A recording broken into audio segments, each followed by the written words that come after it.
Welcome, everybody, to Stadium Journey's Obstructed Views, the show where a couple of guys in a couple of countries drink a couple of beers, not all at once, and discuss a stadium somewhere in the world and their experiences there. I'm Paul. And I'm Dave. And we're excited to be here with you tonight. Before we get started, please make it a point to subscribe to the Stadium Journey YouTube channel, please. Like the video, the little button there, like it. Yeah, that thing goes like that. And feel free to leave a comment. Check out stadiumjourney.com, of course, for all of our fantastic content. So let's get started. Dave, what are you drinking today? So I was at the season opener, the home opener for the Collingwood Blues, which is Collingwood's up near my cottage, about 20 minutes away. And only 20 minutes because I'm really on one end of Wasaga and you have to head the other way to get to Collingwood. Got to go around the lake. So I just around the bottom of the bay. It's not even that far. Collingwood known for the waterfront, of course, and then Blue Mountain. It's a big ski resort too, of course. And they have just a cute old arena, Eddie Bush Memorial Arena, and that's where the Collingwood Blues play. And wow, surprise! There's a brew pub next door. Shocked. So I had to run in and do a Paul Baker, grab some for the OV show. So I got an L9Y from Black Bellows Brewing in Collingwood. And Collingwood's pretty decent beer town. There's at least 3 different breweries that I can think of in Collingwood specifically. Nice. And if anybody from Collingwood could explain the name of the beer, we would really appreciate it. Yeah. It's supposed to have some significance, but I'm not local enough to Collingwood to understand what that is, I guess. We were trying to figure out if it was an anagram or what it was, but no luck. Yep. So what you got? Local residents, help us out. So yeah, I had to do a shopping trip too to get a beer for this episode. And those of you who grew up in the 80s and remember the Tom Cruise flick will get a kick out of this beer. This beer is Crispy Business. Get it? Like the movie poster there. It's Kolsch beer. It's brewed by Mayflower Brewing. So, of course, when we were getting ready for the episode, Dave asked, all right, so where's Mayflower Brewing? He said, where else would Mayflower be? It's like, I don't know. Sometimes I forget Dave's from Canada. So Mayflower Brewing is, of course, in Plymouth, Massachusetts, where the Pilgrims landed. So nice beer. Nice Kolsch. Summer's winding down, but a Kolsch is still in season for me. So if we were visiting today's destination, we might be drinking a Pumpkin Disorderly. Love the name of that beer. It's a pumpkin spice ale. So we're talking football, pumpkin, seasons fit. You can get the Pumpkin Disorderly from Vintage Brewing Company in Madison, Wisconsin, because today we're talking about Camp Randall Stadium in Madison, Wisconsin, home of the Wisconsin Badgers football team. Before we get started, let's take a look at the stadium vitals.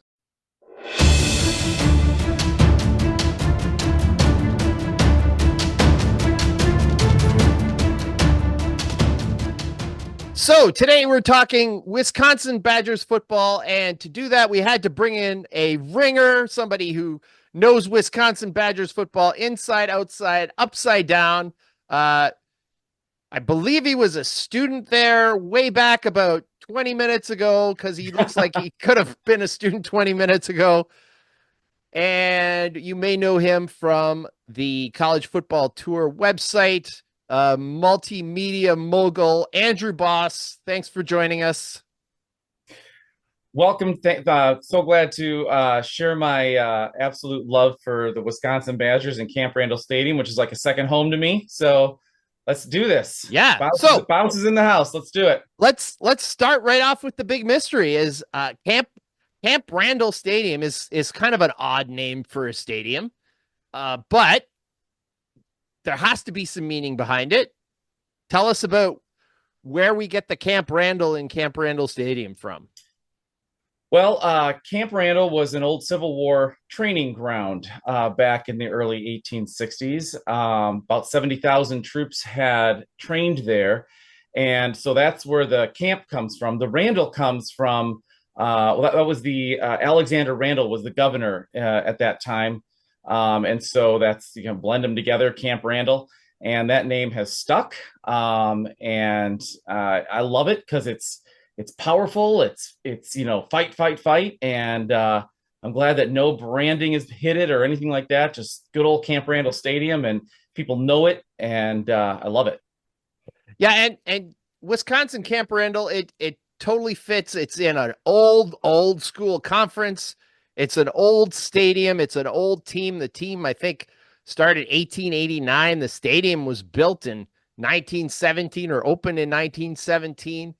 And I had to double back as I was checking this because the Big Ten has decided to add a whole bunch of other old stuff to fit right in. But yeah, it's still Camp Randall Stadium, the oldest stadium in the Big Ten. Yes, and fourth oldest in the country. So built in or opened in 1917. Just older are Cincinnati, Mississippi State, and Georgia Tech. Yeah, and like I said, fits right in there. It's got that big capacity of 76,000. 76,000 not very comfortable seats. Well, there might be a few that are comfortable in that 76,000, but typical college stadium, you got your bleachers for the most part. I would say not the most uncomfortable bleachers that I've ever been to. Hint, hint, Notre Dame. But Wisconsin is so much more than just the physical stadium, which has got a lot of neat little intricacies itself. But what is that like? What's that that game day atmosphere? What are you gonna do as you get there at the beginning? What's leading up to game time? I'll tell you, I have a routine that I take my friends through, and I mean, Madison, for starters, it is the ideal college town. And it lies on an isthmus between two lakes, Lake Mendota and Lake Monona. So right there, you have beautiful nature, mixed in with the urban setting of Madison, UW Madison.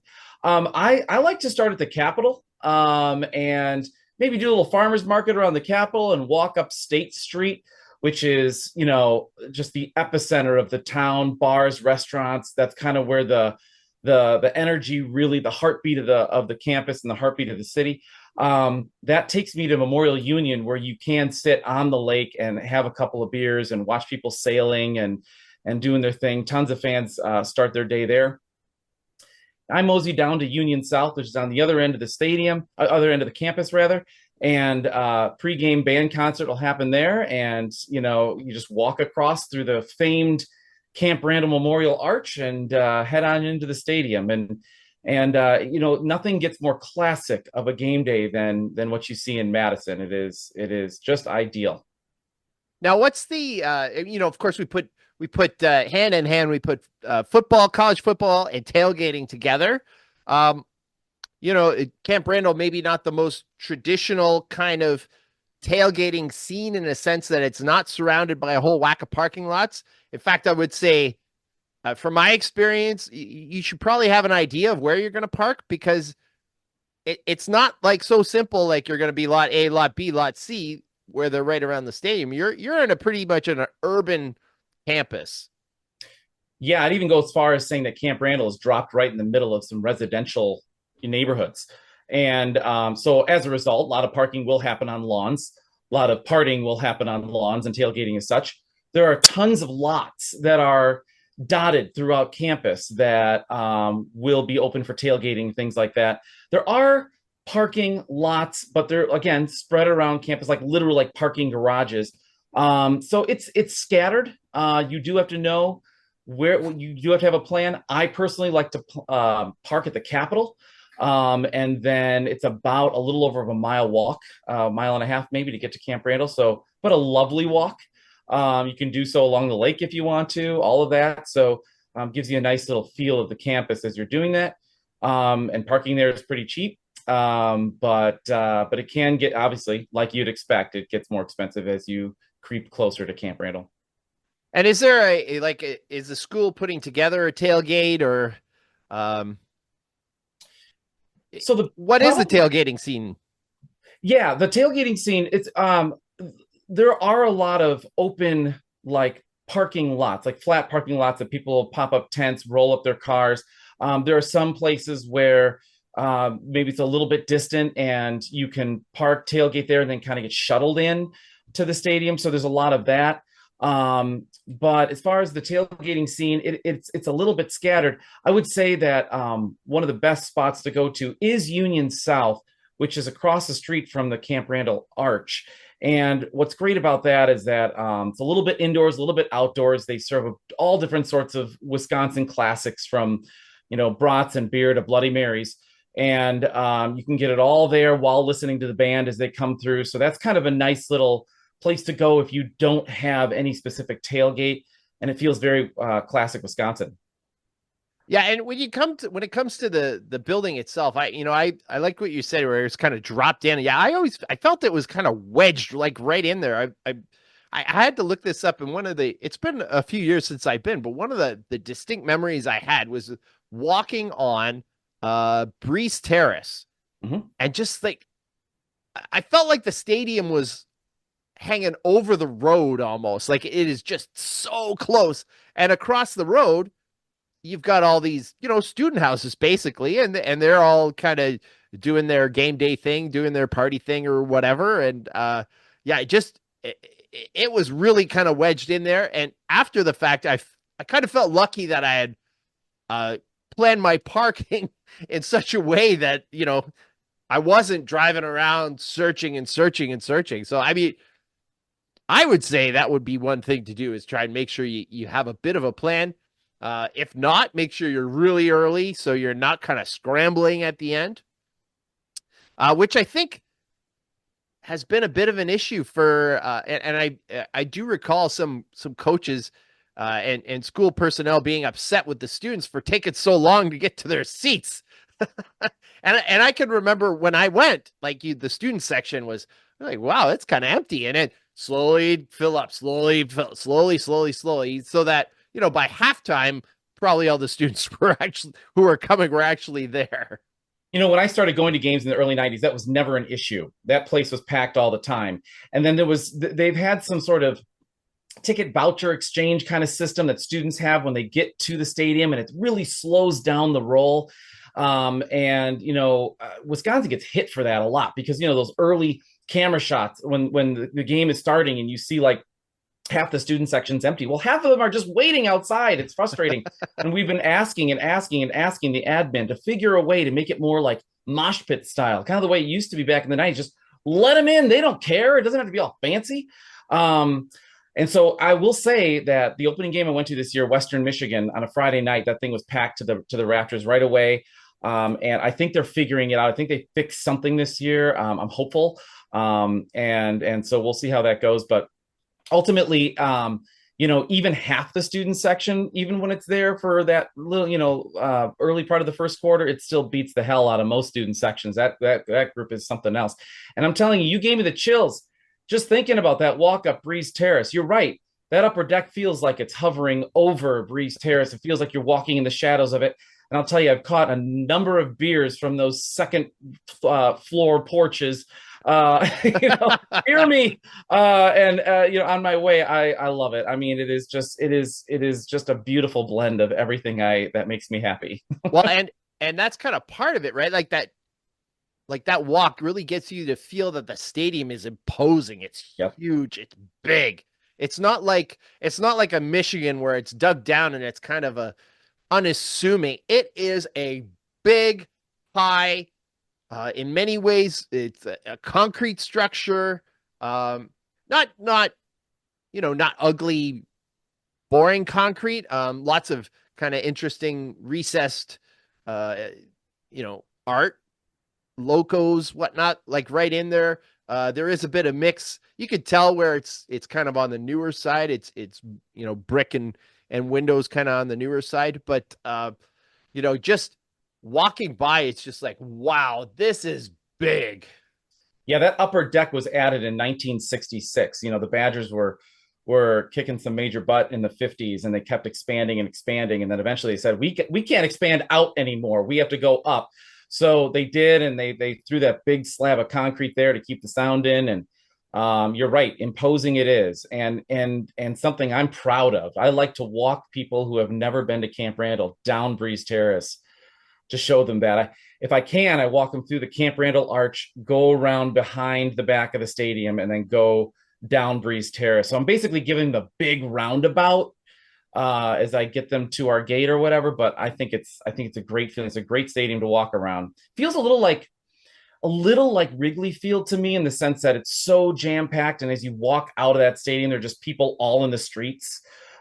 Breeze Terrace is blocked off, so you get that feeling of like a community of people just herding toward the stadium and hopefully happy after a victory walking out of there. Well, you know what's funny is on the outside, I got that big, huge, imposing, oh my gosh, what, the Space Odyssey music kind of thing. It's big. But then when I got inside, and I don't know, maybe I was just lucky. I don't think so, but probably the most welcoming, kind group of fans in my area that, that I had ever been around. Obviously not a local, I wasn't dumb enough to wear the wrong colors or whatever. So I had my Wisconsin hat. But lots of talk wanting to know where I was from and lots of about what Wisconsin was all about. And then the kind of things that Wisconsin is known for, which we'll get to in a second. I was like, I wasn't even invited. It was like, okay, you're doing this because this is what we do.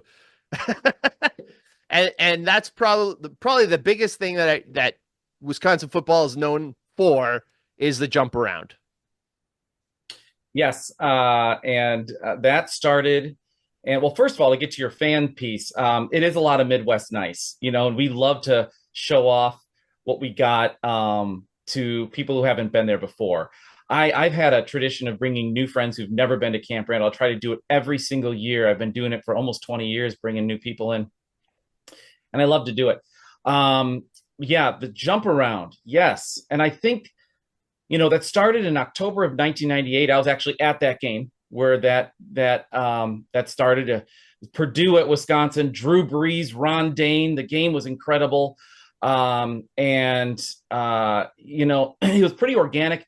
Wisconsin fans in general are pretty quick-witted, and will come up with a bunch of different salacious chants and cheers and all sorts of things. They sing in mass unison to all sorts of songs. You put a song on the radio, and before you know it, the whole crowd is singing, all 80,000 of them.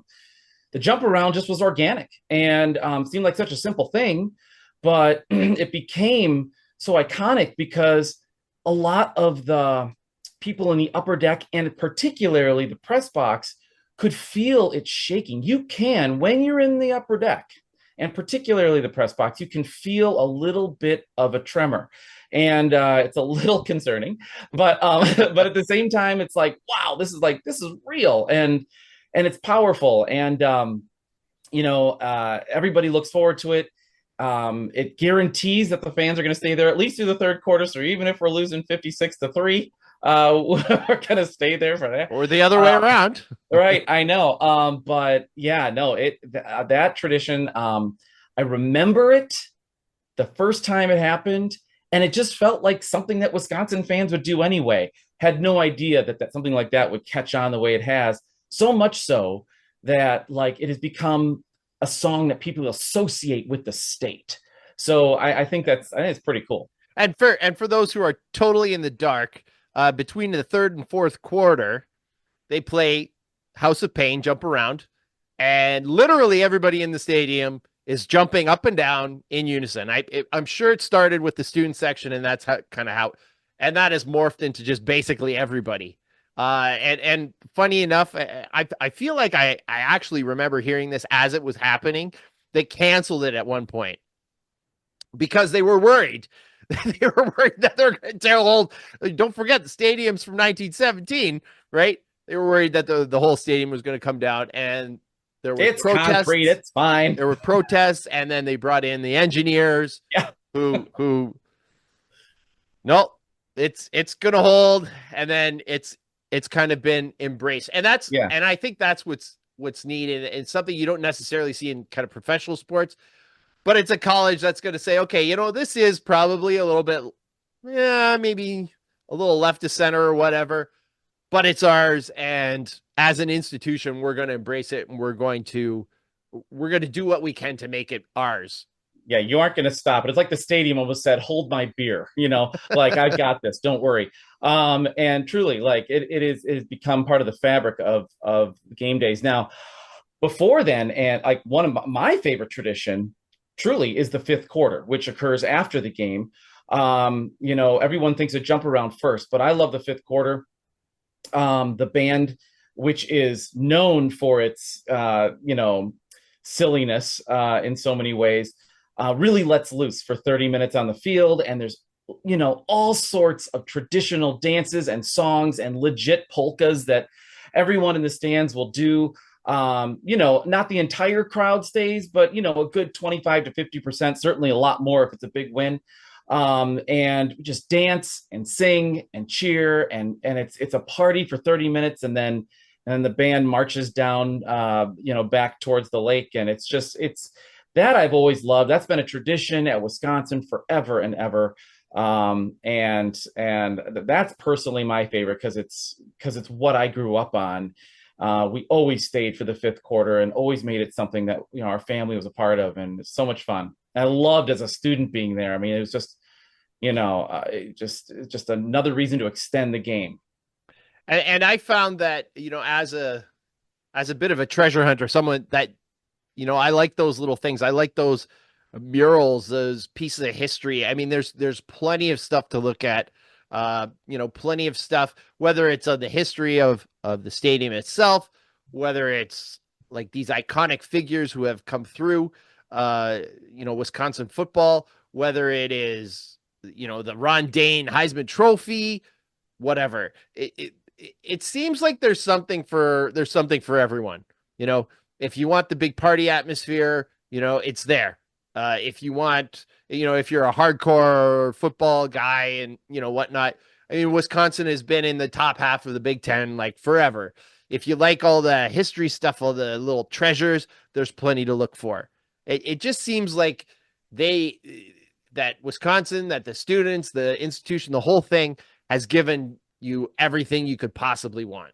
There's a reason why it's consistently ranked as one of the top 10 towns, college towns, and top 10 college game day experiences. It consistently hits that top echelon because there's nothing like it. I mean, it's very unique. And yeah, I mean, that's why I like college football so much. I'm on a journey to experience game day at every one of them. And I'm almost done with that tour. I've been to almost all of them. And still, Wisconsin for me, it's something special and different about it.